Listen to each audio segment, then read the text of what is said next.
Yang kedua, Al-Habib Ali mengatakan wa qismun khalaqahumullahu li jannatihi la li khidmatihi. Ada manusia itu yang diciptakan oleh Allah untuk dimasukkan ke dalam surganya Allah, tapi bukan untuk beribadah kepada Allah Subhanahu wa ta'ala. Maka beliau menjelaskan wahumul kufar alladzina khutimu bil iman. Mereka adalah orang-orang yang kafir, tapi di akhir hayatnya digerakkan hatinya oleh Allah Subhanahu wa ta'ala untuk bertobat, kemudian beriman kepada Allah Subhanahu wa ta'ala. Beliau mencontohkan kasaharati Fir'aun, seperti tukang sihir Fir'aun. Kita lihat tukang sihir Fir'aun selama hidupnya tentunya bermaksiat kepada Allah, mereka kafir. Tapi di akhir hayatnya digerakkan untuk iman kepada Allah Subhanahu wa ta'ala, dan kemudian nanti dimasukkan ke surganya Allah Subhanahu wa ta'ala. Maka kalau kita perhatikan bagaimana ulama menjelaskan apa sebab tukang sihir Fir'aun itu digerakkan hatinya untuk iman dan nanti dimasukkan ke dalam surganya Allah Subhanahu wa ta'ala, karena satu, para hadirin, akhlak adab dengan Nabi Musa alaihissalam. Ketika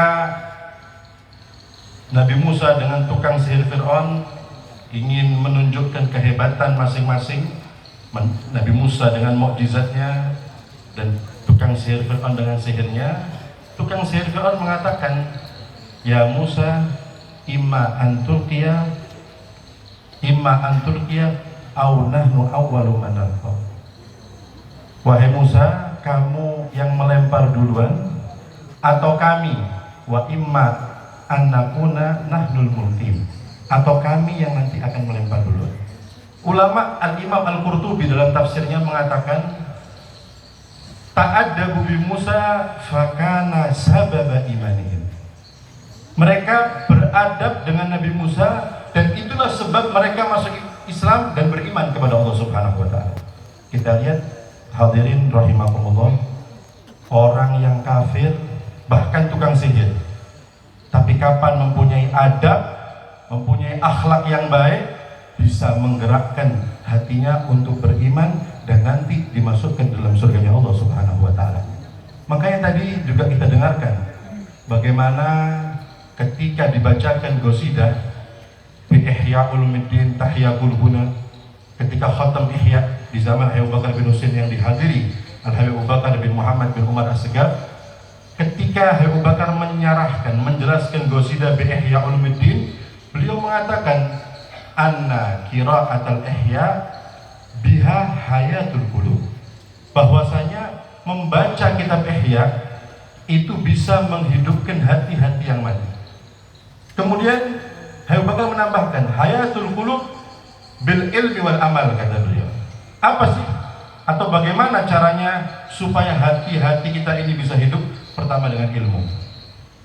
Tidak cukup dengan ilmu, wabil amal. Tidak cukup orang itu alim, tapi harus mengamalkan dengan ilmunya.